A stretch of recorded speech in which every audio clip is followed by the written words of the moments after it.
Hello, everyone, and welcome to another edition of the Dentzel Domain on Red State Talk Radio.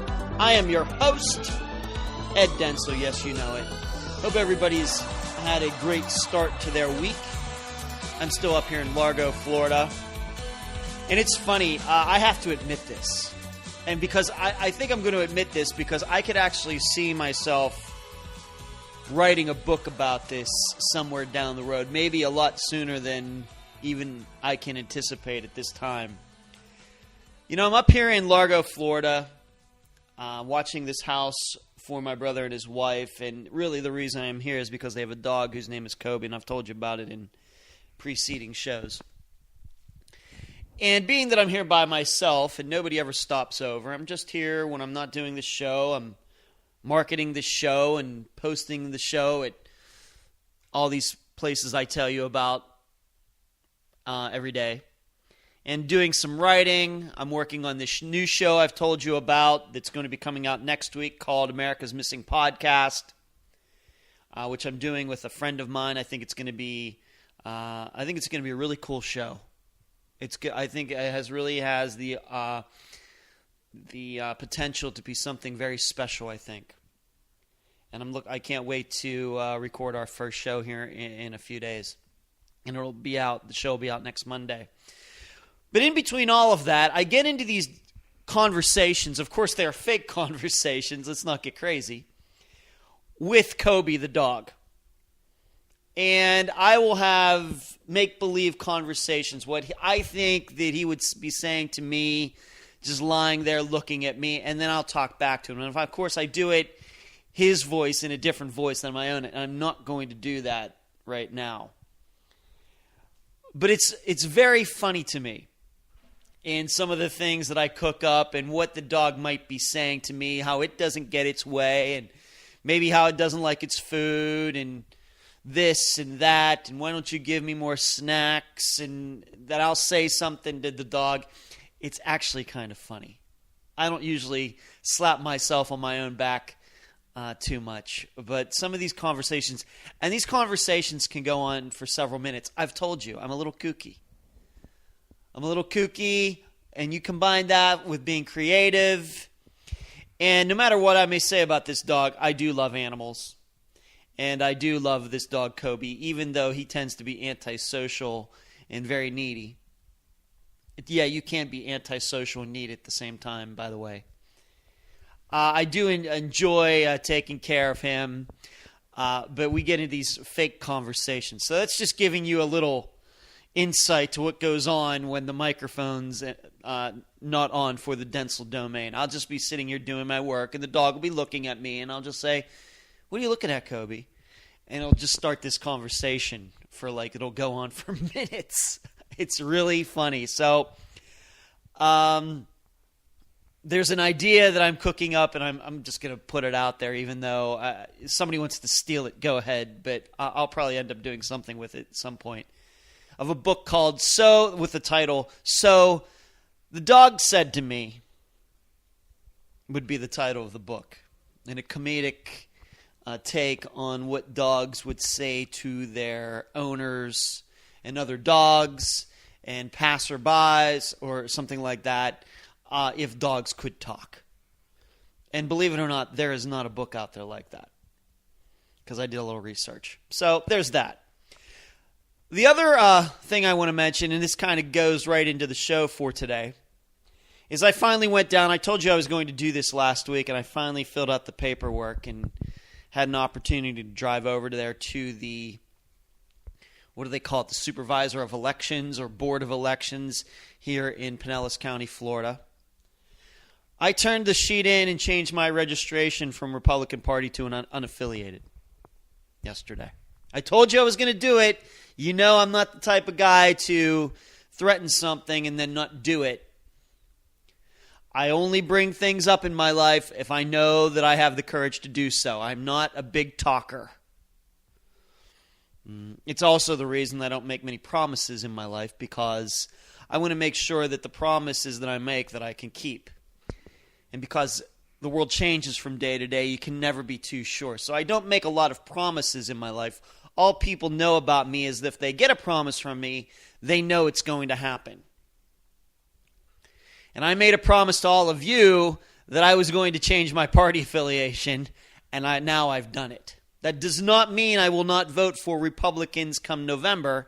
There's just going to be one particular Republican, it seems right now, that will be running that will not be getting my vote. In fact, probably nobody in that particular position will be getting my vote in November. However, I will take a look at everybody who is down the ballot in these in other offices, and I will make as good a choice as I can if I believe that man or woman has earned my vote. That's it. For the time being. Maybe somewhere down the road when things change, I'll be back. But Rance Priebus and the rest of them who have gone along with Donald Trump and now to the point where they're defending what he says, it's just a little too much for me. And really, maybe from the beginning when I registered for the Republican Party, going way back to when I lived in Pennsylvania, that maybe I should have taken the Groucho Marx attitude that any party or any club that would accept me, what does it say? What's the saying now? Now that I'm going to say it, I'm messing it up.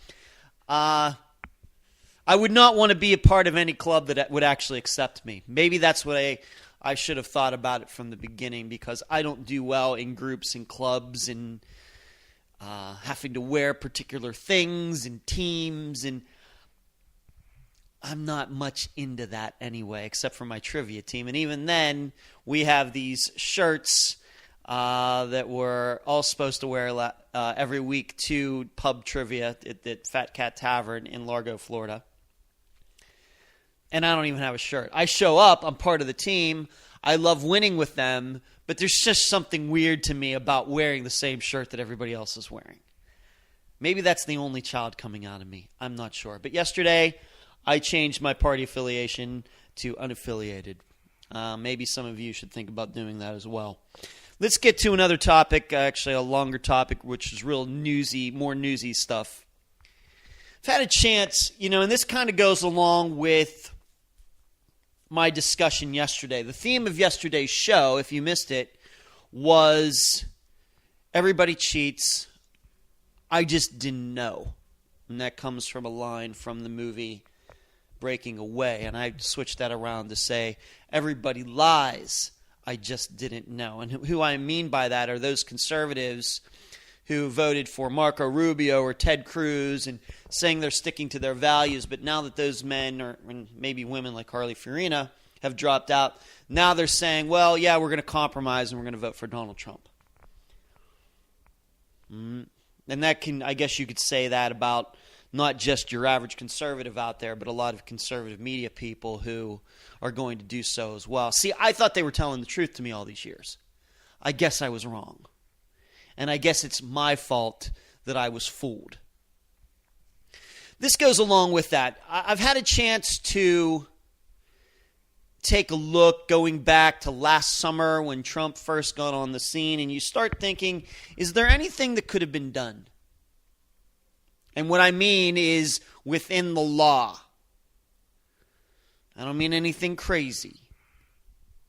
I'm just saying politically, with the debates and the media and all the reporting and all the radio shows and interviews and everything that was done from last summer to now, is there anything that could have been done to stop Donald Trump from getting the nomination? And keep in mind, I think that I would have been just as miffed as if Jeb Bush or John Kasich, and we're going to talk about John Kasich maybe a little bit later if I have the time. Is there anything that could have switched this? And I can point at a variety of things, really. If you had to go back a year and kind of warn people, or if you could do that, if you could even do that. I think that what played a huge part in this was the conservative media people who went along with Donald Trump. And I've been saying that for a long time. And that once again goes along with the theme from yesterday, everybody lies, I just didn't know. Then you have to look at the tactics, the strategy that some of the candidates used against Donald Trump. And I'm not talking about some of the lesser known, or not, maybe the nominees that didn't have as much money, didn't have as much influence, weren't as well known. I'm thinking maybe somebody like Bobby Jindal. What Bobby Jindal could have done to stop Donald Trump, I'm not sure there's anything that Bobby Jindal could have done. As much as, well, and we now know he's on the Trump train, but as good a guy as I thought he was, I don't know if he could have done anything. See, I don't give the other candidates, because if you remember going back to last summer, going into the first, second debate starting in August, I said that you just have to let Trump be Trump. And the reason I said that was, I guess now, once again, going back to everybody lies, I just didn't know. As I thought that as he opened his mouth more, people would be more repulsed by him. Now, I know I can't do anything about those cult members who were on his team from day one. I'm talking about those people, once again, who were against him at the beginning and were for some other candidate, whether it was Jeb Bush or Chris Christie or whoever else, doesn't matter, that as their guy dropped out, that they would continue to stay away from Donald Trump. And that was not just something that I thought, it was something that many people thought, who have been studying elections for a lot longer than I have. And once again, I say, well, everybody lies, I just didn't know that these people really, if you look at those numbers, it seems a decent amount of them did end up going over and supporting Donald Trump. Probably because everybody likes to be part of a winner. See, I don't know, I'm just not like that. As I've told you, and I think one of the biggest mistakes, I should say, that we as conservatives have made is that we have given up sticking to principles and they're just worried about winning, as if winning is always the best case scenario. And you know what? Sometimes it's not. There is that saying out there that sometimes you learn more from losing than from winning. The problem is we haven't done much learning from our losing. We went along with John McCain, loser. Should have learned there. Went along with Mitt Romney, loser. Should have learned there. Obviously, a lot of conservatives want to play that game again. No. They may say, well, Donald Trump has a chance to win. Is it really worth it?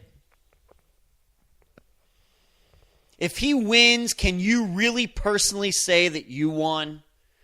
That what you believe, the way the United States, can you really say that that's going to win? Or is it just about your ego winning? I'd just like to know. But see, this was a miscalculation that I made last year, that I thought there would be a lot of conservatives like myself who, as their candidate dropped out, that just say, well, there's no way I can go along with Donald Trump. And the truth is, in the end, a lot of those conservatives who were for some other candidate did not end up going along with Ted Cruz. And a lot of them did not end up going along, even dare I say it, with John Kasich. In fact, it seems that either they changed their vote over to Donald Trump simply because those other guys, there weren't a lot of other choices anymore, or they just didn't show up to vote at all. As if Ted Cruz was not a good representative of what they believe.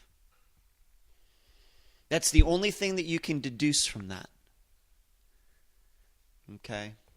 That's the only conclusions that can be made. Once again, everybody lies. I just didn't know. So that was my mistake. I've told you, when I make mistakes, I make wrong decisions about what I say on this show, I'll let you know. I'll let you know. And that's, this is, once again, as I told you yesterday, and it was originally an email conversation I had with a friend of mine, that it's time for me to do my penance, to do my giving back to the world for the mistakes that I've made, the bad choices that I have made politically, in giving in to want to be with the winner.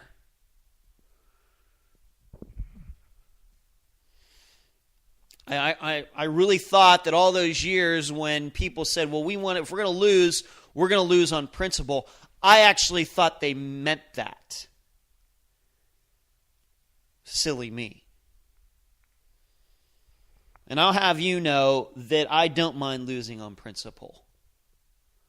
Now, the reason I think people do this, I think this is indicative of more of a wider issue that they take from their private lives and from, the work that they do, whatever they get into. And I often give the example of how I worked at 7-Eleven way back in the late 90s in Las Vegas. Worst job that I've ever had. That was a job where, truthfully, the reason that I left that job, it was very stressful. And I think, though, that the stress came from knowing that the job could not be done truthfully. You couldn't do that job that was expected of you and then tell your bosses the truth. All right? You had to lie. And me, I was always worried about whether I was going to get found out or not. Now, it could be, now that I'm older, it's obvious to me that my supervisors knew that everybody was lying. All right? And that's also what made that business so ugly, so dirty, so what I would call hanging by a thread. But there were a lot of people who had that job before I got there and were still there when I left, that it didn't seem to affect them at all. They're just going to show up today, lie all day, compromise this, know they shouldn't be doing that, but at least the paycheck would be coming in every 2 weeks. And I suppose in a business like convenience stores don't mean anything. It's just a business like any other business. It's not the fate of the world. I guess in that you can do that. I couldn't do that, and I moved on to other things, and I'm very happy that I did. Just wasn't cut out for that. My personality was not cut out for that. However, if you take that same type of thinking into the political world, it's kind of what you get. And it's kind of the reason that our federal government and many of our state governments are the same way. People just lying, showing up. They got to lie about something to get through the day so they don't get found out, just so their check doesn't bounce every 2 weeks. That's good enough for them. And I think that thinking that is in the private sector, and once again, outside of the realm of political issues, I should say. When that kind of thinking makes its way into political issues is kind of what you get. And people don't mind if a candidate is going to lie, cheat, and steal and be seen as a con man and a flim-flam man and say this and say that, because a lot of people, I think, are used to dealing with that in their everyday lives. They're used to thinking, well, you know what? I'm going to have to lie to get through this day. Well, in convenience store business, probably not that big of a deal. In politics, it is a big deal. It ends up being a big deal. Not maybe the first time or the second time, but at some point it is a big deal. Because lying is just another word for corruption. And although our corruption may pale in comparison to China's and many other countries, just about every South American country, just about every African country, many European countries, many Asian countries, you also have to remember that the reason our corruption is a big deal is because our government is also the biggest on this earth with a $5 trillion budget, right? And all the people that work for it in a country that is necessarily a private sector country, unlike China, which is a public sector country, no matter how many strides they've made. You know, if you have a little government with just a little corruption, not that big of a deal. When you have a little bit of corruption in a huge government, it's funny how that little can suddenly be very big and how it can become so accepted.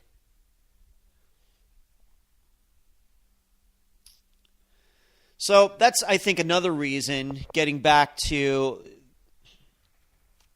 what I misread about people and about what I thought my fellow conservatives were going to do as the election continued. Now, there's also some other things that happened with Marco Rubio staying in too long. That hurt. That hurt. John Kasich staying in too long. That hurt. Some of these other people staying in too long. That hurt. It all did. It all did. But I think that, as you know, unlike many other people you're going to hear on any sort of political show, my finger is at first these days always pointed at the voter. And I just misread what my fellow conservatives were going to be doing from last summer until now. And once again, that goes back to everybody lies. I just didn't know. People just gave in. So that's where my mistake was. And that is what another factor of why Trump is in the position that he is in. Now, going along those lines, and I think the reason that this is eventually going to be an entire debacle, and I've brought this analogy up before because I think it's a very good one, and I think it's one that a lot of people can understand, is I think once again I need to talk about my sports fan analogy and the way I see Donald Trump trying to communicate with people and trying to explain why he would be better for the country than Hillary Clinton would be. As you know, I listen to a lot of sports talk radio. And you listen to it like I do. And I bring up my Pittsburgh Pirates because Pirates have been a good team in the last few years, starting in 2013. But still, there are complaints during the season and in the off season that the Pirates don't spend enough money. They've let too many players get away due to for budgetary reasons. A couple players in particular, Russell Martin played for the Pirates for 2 years, and then before last season, he got a big contract to go to Toronto. Or as they say in Canada, Toronto. And a lot of people were ticked off about that, thinking we couldn't get another good catcher. And actually we have. Francisco Cervelli, who they got, has been a nice surprise the last 2 seasons. And frankly, he's a lot cheaper, but has been a great player, both as a catcher and as a hitter. Also during this, and then this previous offseason, Jay Happ, pitcher in his 30s, he got, coincidentally also with the Blue Jays, he got a big contract to go to them. And a lot of callers have been complaining that the Pirates should have kept him. Because, frankly, our starting pitching has not been very good this season. Not as good as last season, certainly, or the last couple seasons. And it's cost us a few games. It's cost the Pirates a few games. So you have all these people calling in, and you start to realize after a while, and the Pirates aren't alone in this. I'm sure this is going on. Even I'm sure Yankee fans think that the Yankees should spend more money. Even there are Dodger fans who think that the Dodgers should spend more money, and those teams are spending more money than any team in Major League Baseball. But see, this is a kind of populism. And the truth is that sports teams, if they were to follow what their fans wanted, and the fans love the team. There is no doubt that there is love going on there. The fans want the team to do well, and the fans have an idea of how that is supposed to happen. Now, they aren't the experts. They don't see the books or anything, but they watch every game. They look at the stats. They know who is playing well and who isn't playing well. And so they've convinced themselves that they know what should be done. And it may be that a majority of Pirate fans, I don't necessarily feel this way, but I'm going to say that a lot of Pirate fans feel like the Pirates should spend not just a little more money, not just a couple $1 million more a year, but maybe $10 million, $20 million, $30 million more a year in one of the smallest baseball markets there is. Even though the Pirate fan base goes to the games, has one of the nicest parks in Major League Baseball. Pittsburgh in general is a very good baseball, overall sports town. The problem is that Pittsburgh as a city is not that big, and it's gotten smaller over the decades. So it's the Pirates team, and in Major League Baseball, they don't have a salary cap. They have a salary cap in football, which has saved the Steelers. But they don't have a salary cap. They have profit sharing in baseball, which is different. But all those fans, no matter how much they love their team, if the team were to listen to the fans about the money that should be spent, the Pirates would be out of business. And this goes back to what I was saying yesterday about how I believe what's going to happen in all of this, with conservatives going along with Donald Trump, is that they're going to go along with him, and when things go bad, these people will be nowhere to be found. Likewise, I believe that if a Major League sports team were to go along with its fans and say, oh, you want us to spend that money to keep that guy? Okay, we'll do that. We don't think we should, but you want us to do that? No problem. And we'll keep this guy over here who wants this contract. And before long,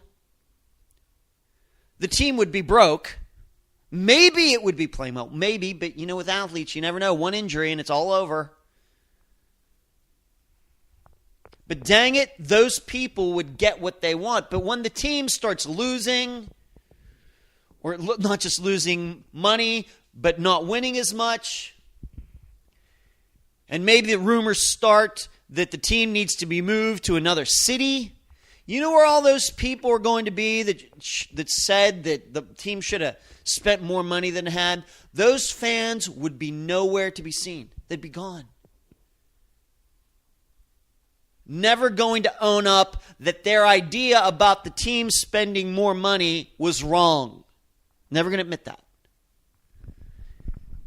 And guess what? Here's what, for example, the Pirate ownership knows. It knows that.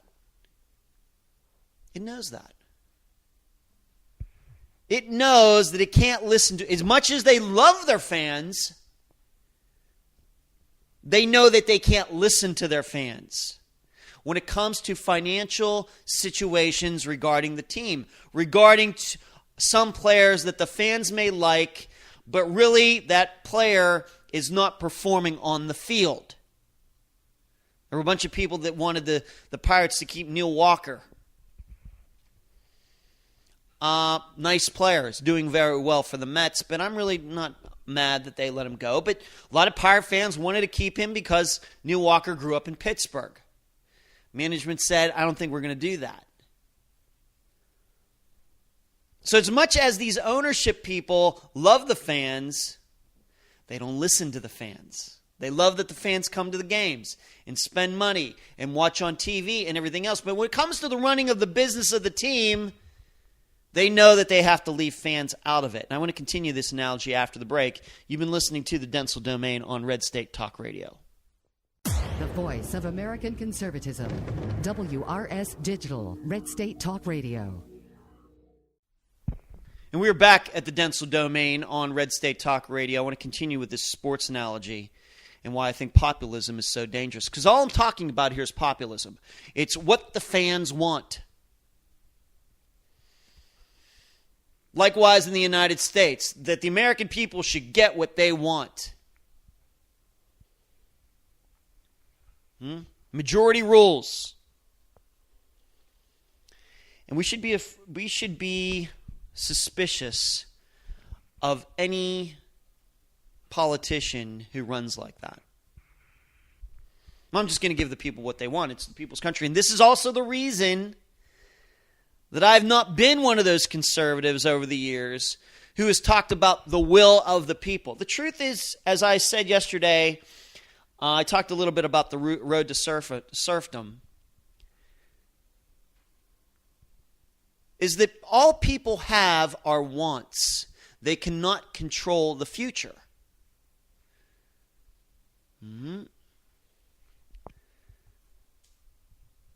The truth is, we don't know what the future is going to be, and surely we don't know if it's going to be better because people get what they want. We know if people got what they wanted in this country, people would be broke. The country would be broke. It would be more broke than it already is.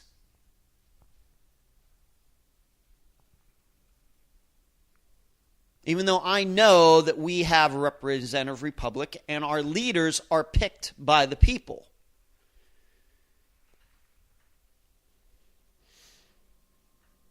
What we need are people in leadership positions who actually have a backbone to tell people, you know what?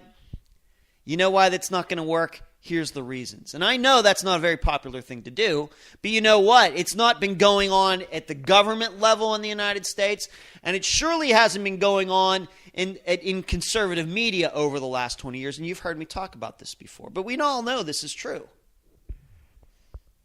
Getting back to my sports analogy, I've never heard one caller who has gone into any Pittsburgh radio show regarding the Penguins, the Steelers, or the Pirates and said, you know what, I think that team's spending too much money. Not one. Now, some fans may call in and say, well, they shouldn't have spent all that money on that player. But not even that is exactly, good, because when they do that? When the player doesn't perform. It's easy to be hindsight 2020. Easy. The only thing that matters is being able to say not to spend money before something bad happens, not after it. Because once you spend it, the money's gone. And everybody's a Monday morning quarterback. And see, the fear I have with Donald Trump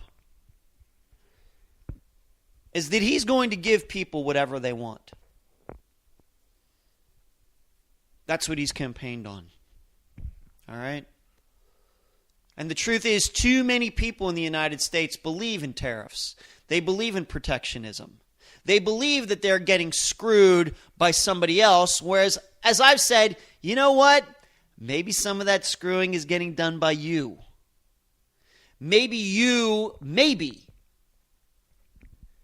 Couldn't it be that maybe some of it is actually your fault? It's not some Chinese person's fault or some Mexican's fault or some Japanese person's fault or anything. Could it be you?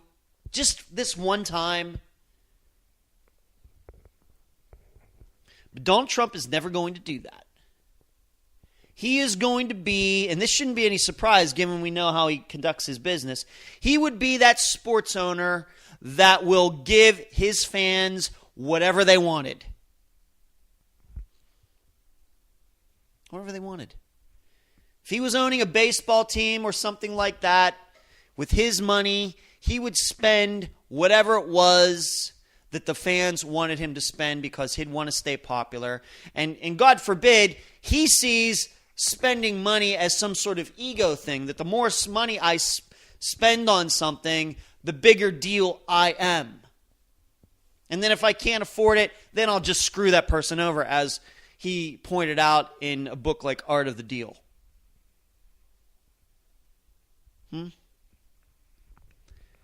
See, this is the danger of all this.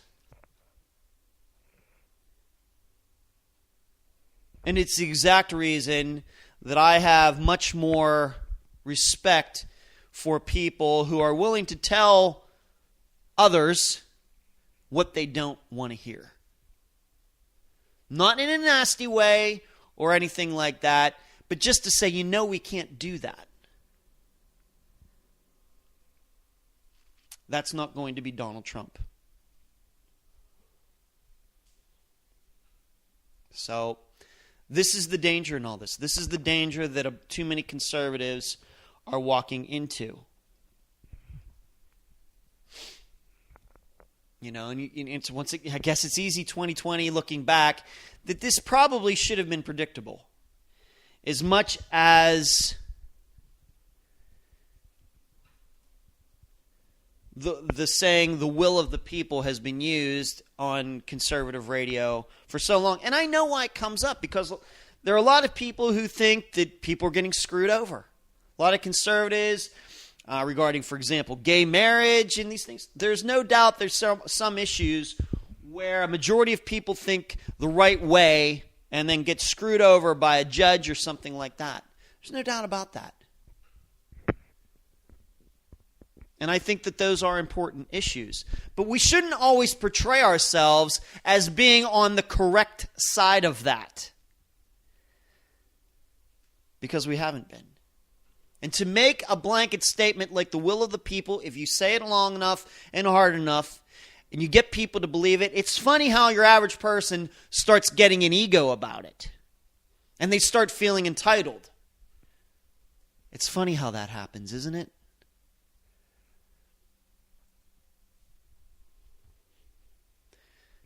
This is no different than an example that I've used for years regarding conservative business people who employ illegal aliens.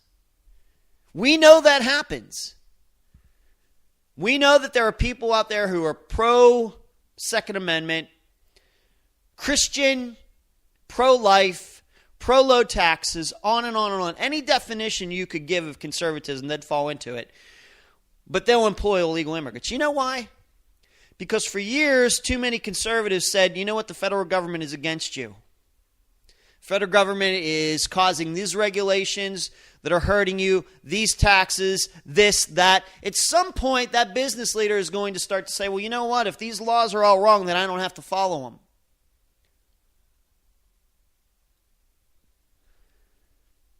That's what happens.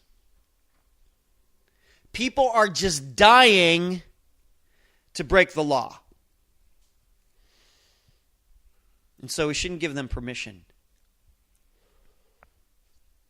But I think this is what we get. This is, maybe the way that we as conservative people have been delivering our message, at least a little bit, is the cause for Trump's rise. Not knowing that really what we were doing is creating a situation maybe like what happened in Moby Dick. That it became some sort of revenge thing. And where do you think that anger comes from that's been talked about since last summer? Could be that. It's anger rooted in revenge. Trying to get back at the media, trying to get back at Democrats, trying to get back at these people and get back at those people. And as I've told you from the beginning, you do not need to be angry at people to beat them. You only have to outthink them. You only have to outmaneuver them. You only have to out-argue them. Out-angering them isn't going to do much.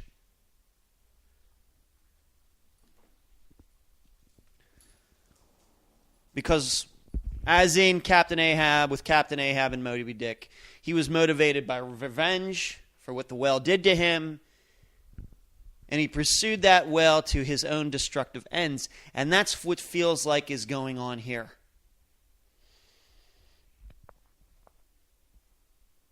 The Donald Trump saw an opening that too many conservatives have created over the years.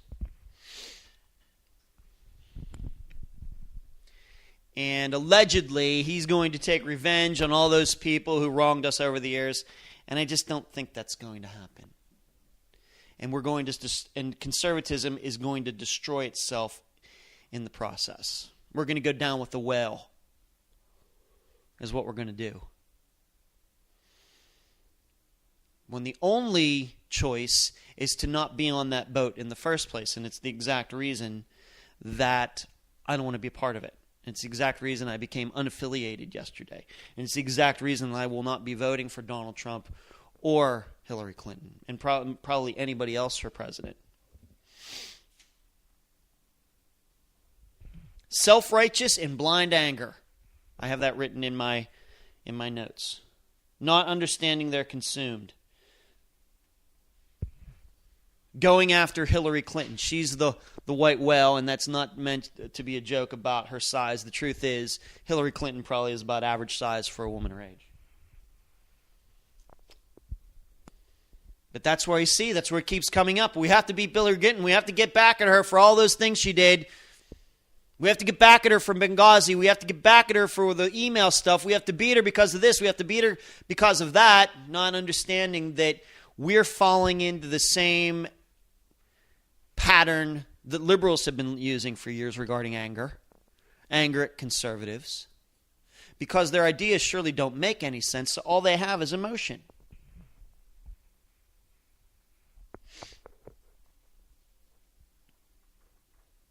And so now that anger that we used to make fun of on the left is now exists on the right. And it's because of accepting the wrong person as our presumed leader in the other political party in the United States.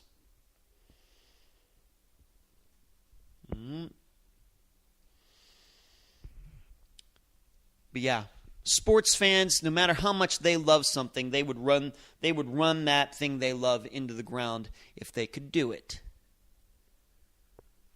And I'm afraid that's what's going to happen here. What people want, the will of the people. I have all these things written in my notes. No one ever says the team spends too much money. This is populism. And it's not guided by any principle, but giving people what they want. We know that if things were just as simple as giving people what they want, that this would just be a straight democracy in the United States. And in fact, our founding fathers, the men who created this country, knew that populism and straight democracy was a killer.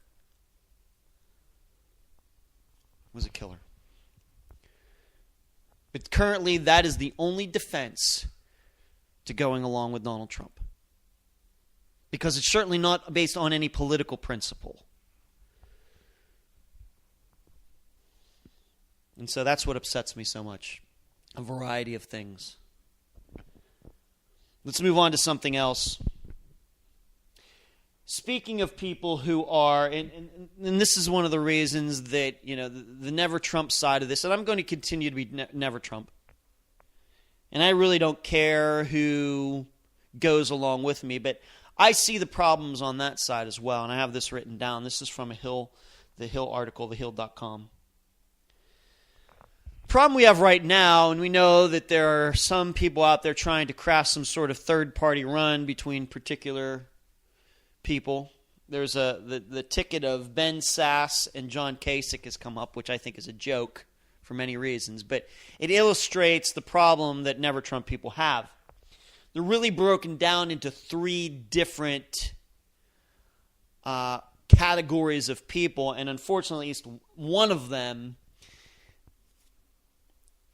is a group that I'm not too big a fan with, but I can't help that. First of all, there are conservatives like myself. You might categorize the people at National Review along those lines, with Kevin Williamson, Charles C.W. Cook, those guys as Never Trump people. Hardcore conservatives, I guess you'd maybe put Ben Shapiro in there as well. Many others who are conservatives at their core, not perfect all the time, but they know an evil guy, they know a populist, they know a liberal when they see one. The second group are the nice guys and girls. The reason that they're staying away from Donald Trump is, well, he's just not a gentleman. Maybe some of his ideas are good, but he's so crass. He's so street. He's down in the sewer. He's dropping F-bombs. I'd have to say that Mitt Romney is one of those guys. I'd say the Bushes are another, because some of them, I'm sure they agree with Donald Trump, at least on some of the policies, some of his more liberal ideas. But they can't go along with him because he gives the Republican Party a bad name. But I get those guys. At least they have some decor about them. They may not be as conservative as I am, but they understand that to keep the political process going in this country, it has to actually be about politics and not about calling people names. So there's that. Unfortunately, the third group, and this is the group that your cult Trump supporters will say that Donald Trump was going after in the first place, which I think is a joke, are the power people that have been on the Republican side for a long time, like Mike Murphy. Opposing Trump just because Trump may alter the power structure in the Republican Party. May. Mike Murphy, maybe Dick Morris, a lot of these other people, maybe some people who ran Mitt Romney's campaign, ran John McCain's campaign, that feel like they're going to be on the outside if Donald Trump really says he's going to do what he's going to do. Of course he's not, but these guys, they don't want to take a chance of that. And so you can see between those three distinct groups the problems. None of us really care for the other. We just happen to be agreeing. It's like one of those times where you see like the ACLU and the Catholic Church actually agree on something. Or the ACLU and the Tea Party groups agree on something. And that's happened a few times over the years. But it's really a weird combination. This is a weird combination. But it's also indicative of why the best they can do at this point is a Ben Sasse. And don't get me wrong, I love Ben Sasse. I think he's been doing a great job the last couple months in what he's been talking about. But to think that they would place him, or he would go along with it, with John Kasich, it just seems like this is one kind of those one-size-fits-all, one-size-fits-none situations. And it reeks of desperation. And this is the exact reason that I've said for a few weeks now that I think that a third-party idea is a waste of time. Because I think I know the groups who are made up of this, who would be putting this together, and then everybody's going to feel like they need something in it. And that's why I think that, if you're going to do it, and you think that John Kasich needs to be a part of it, then you might as well just pair him with some other liberal Republican.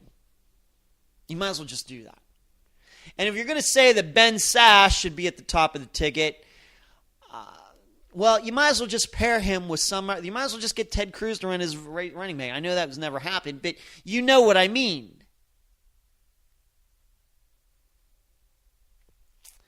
And it's the exact reason I'm staying out of it. I'm not going to stand here and tell you who I think a third party, what should be done with a third party run. The truth is, usually the people learn best when they lose worst. And by doing this, it feels like we're giving too many people an out. And sometimes you need to lose that poker game, getting out bluffed or whatever it is, or tricked into pushing all in when you have the second best hand. Sometimes you need to do that a couple times to learn the game a little bit better. Right? But this is a problem.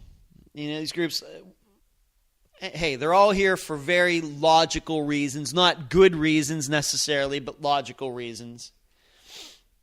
And this is going to be the problem. This is why I think a third-party run that some of these people's trying to get together is, it just feels a little desperate. Whereas instead, what these people should be doing is figuring out how to make sure that there aren't losses incurred down the ticket, first of all. And secondly, how we can make sure that this doesn't happen again. But that's, when I hear third party, that sounds to me like a bunch of people who want to keep doing things the same way and not learn anything. It's better off to take your medicine this time around and just work harder next time learning from your mistakes. Because that's how people improve in real life. One more thing before I go, and this has to do with Sean Hannity. He's come out, did an interview with Newt Gingrich and telling him, and this is what makes this entire Trump run a total, complete farce. There has not been a person who has supported Sean Hannity, or Donald Trump, more than Sean Hannity. He has a radio show. He has a TV show. Donald Trump has been on there many times on both. In all of those cases, the interviews have been very polite and very kind, like two peas in a pod. But it's always been about Sean Hannity saying, well, Donald Trump can get in there and overthrow Washington and change the power structure and everything else. And then on the show, what does Sean Hannity say to Newt Gingrich? And I loved Newt Gingrich. I voted for him in the primaries in 2012. I know he's a Washington insider. I really don't care because I don't think of things in those terms. Once again, this is something that I think has been created in conservative media that is blown way out of proportion only because it has given certain conservative media members more power. That's it. But most people see Newt Gingrich as an insider because that's what he is. And what does Sean Hannity say? Newt, I think that you would be a great vice presidential pick for Donald Trump. After all these months of saying, we need new people in there, new look as president, new guy to upset the Republican structure. Nobody has been at the top of the Republican power structure longer than Newt Gingrich. Now, I ask you, was everything that Sean Hannity said since last number to this time a lie? Or has he really changed his mind? Or, what can be deduced from this? To me, it feels like a farce. Seems to me that he was just saying stuff to say stuff. And he had other motives outside of what he was telling his listeners and his viewers of why he was supporting Donald Trump. If he would go that far to say that Newt Gingrich should be Trump's vice presidential pick. Because Newt Gingrich is not in line with anything that Sean Hannity has said over the last 8 months. Nothing. But I got to go. You can go to edwarddentzel.com where you can find all of my old Red State Talk Radio shows. You can also find them at Podomatic, Podbean, YouTube, and SoundCloud. edwarddentzel.com/book is where you can download the first chapter of my next novel called The Comebacks. You can find me on Facebook and LinkedIn. Twitter, Dentzel Domain. Email me, edwarddentzel@reagan.com. continue to tell you about my new show, a non-political show coming out next week called America's Missing Podcast. It's been a pleasure talking to you tonight. You've been listening to the Dentzel Domain on Red State Talk Radio.